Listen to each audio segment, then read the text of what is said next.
Here are the disturbing mythical creatures to ever exist or not exist, hopefully. The Manananggal is a monster originating from the Philippines, and its name roughly translates to one who separates itself. A fitting name because this thing is horrifying. By day, it usually appears as a frail or disfigured old woman, blending in among ordinary people. But after dark, the creature reveals its true form. Its torso tears itself away from its lower body entrails hanging from its waist, before enormous bat-like wings erupt from its back, carrying it into the night in search of prey. And what exactly does it hunt? Humans. Using an unnaturally long proboscis-like tongue, the Manananggal feeds on the blood of sleeping victims.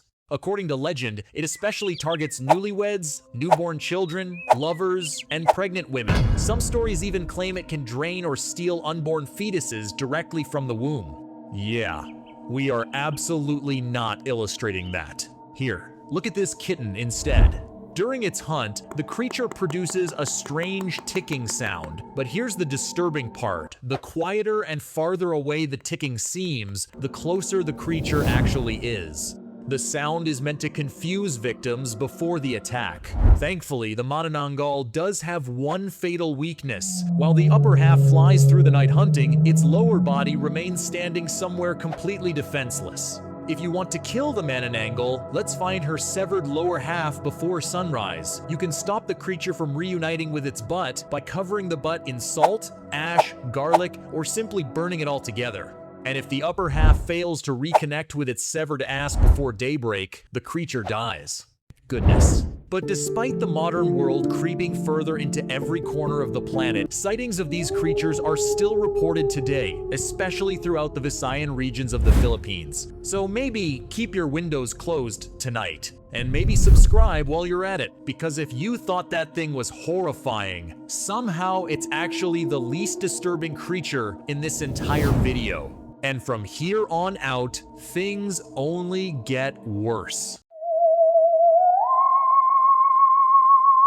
Winters in the northern forests and Great Lakes regions of Canada and the United States can be terrifyingly hostile, and for the native Algonquin people living there who relied on the wilderness for their next meal, starvation was a constantly looming danger. In times like these, when the natural food on the land is scarce, a human may be forced to make a grim yet simple choice: succumb to death, pained by hunger, or eat a fellow human and be transformed into a Wendigo.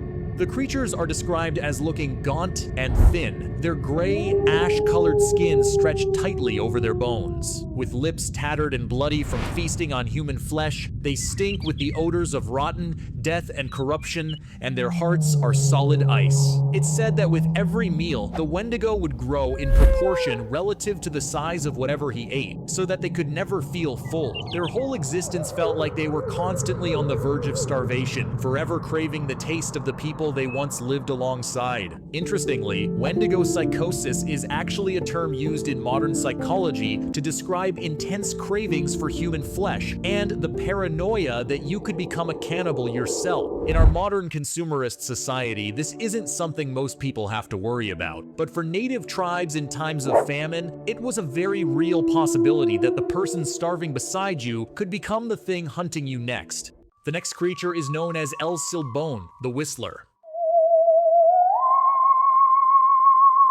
According to the legend, El Silbón was a spoiled young boy from Venezuela, Los Llanos region, who always got whatever he wanted. One evening, he demanded that his father go out hunting to bring back deer meat for dinner, his favorite meal. But his father returned empty-handed. No deer, no food, nothing. And the boy snapped. In a fit of rage, he murdered his own father, carved out his organs, and brought them home to his mother, telling her that his father had returned with meat for supper, which is already horrifying enough. But somehow, the story only gets worse from there. While the details vary depending on the version of the legend, one part always remains the same. The family discovers the truth. The boy is tied to a post and brutally whipped as punishment. His wounds are rubbed with alcohol, chili peppers, and lemon juice before a curse is placed upon him for his crime. Then, carrying a sack filled with his father's remains, he is chased into the wilderness by a pack of starving dogs. And whatever came back out of those woods was no longer human. The creature became known as El Silbón, a towering skeletal spirit said to wander forests and lonely roads at night, carrying a sack of bones across its back as it drifts silently through the trees. But the most terrifying part of the legend is the whistling. Because if you hear El Silbón whistling nearby, you are supposedly safe. But if the whistling sounds distant, then it means the creature is standing much closer than you think. Some stories claim El Silbón appears outside homes late at night and slowly empties his sack onto the ground, counting the bones one by one until sunrise. If someone inside hears the whistling or notices him before dawn, nothing happens, but if he finishes counting unnoticed, someone in the house will die. And before disappearing back into the darkness, El Silbón adds their bones to the sack. So if you ever hear whistling outside your window late at night, you might not want to ignore it. If you ignore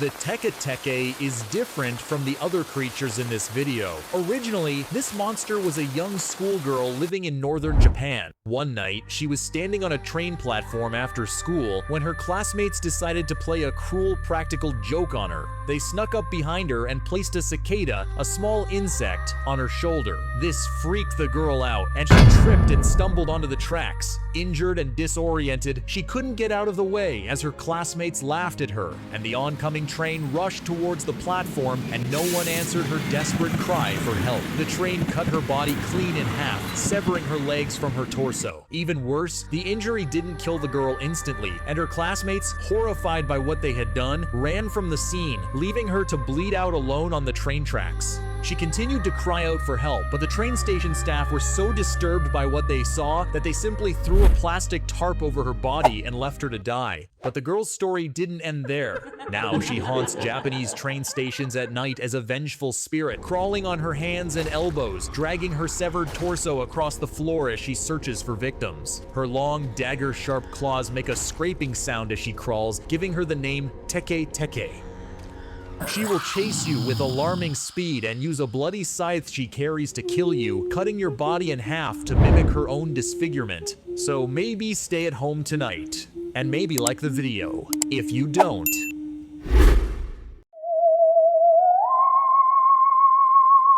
the final creature on this list is different from all the others, because unlike cannibalism or hunting for revenge, this one is believed to walk among humans unnoticed. Skinwalkers. The stories of skinwalkers originate from Navajo tradition in United States, where they are considered deeply feared and taboo figures. Even speaking about them openly is avoided by many people who take the legend seriously. And once you understand what they are supposed to be, it becomes very easy to see why. In Navajo culture, there are healers and medicine people who use spiritual knowledge to protect and help their communities. They understand both good and evil practices so they can defend others from harm. But according to the stories, some choose a darker path. A skinwalker is said to be a witch who uses forbidden rituals and corrupt spiritual practices for selfish or violent purposes. In many versions of the legend, becoming one requires committing an unforgivable act, often the murder of a close family member. And after that point, they are no longer entirely human. Skinwalkers are believed to possess the ability to shapeshift into animals, most commonly predators like wolves, coyotes, foxes, bears, or large birds. But they do not simply become animals. Something is always wrong with them. Their movements appear unnatural. Their proportions seem distorted. Their behavior feels almost human, but not quite. Witnesses in modern stories often describe animals standing too still, staring too long, or moving in ways no normal creature should be able to move. And then there are the eyes. According to the legends, when a skinwalker takes animal form, its eyes remain disturbingly human,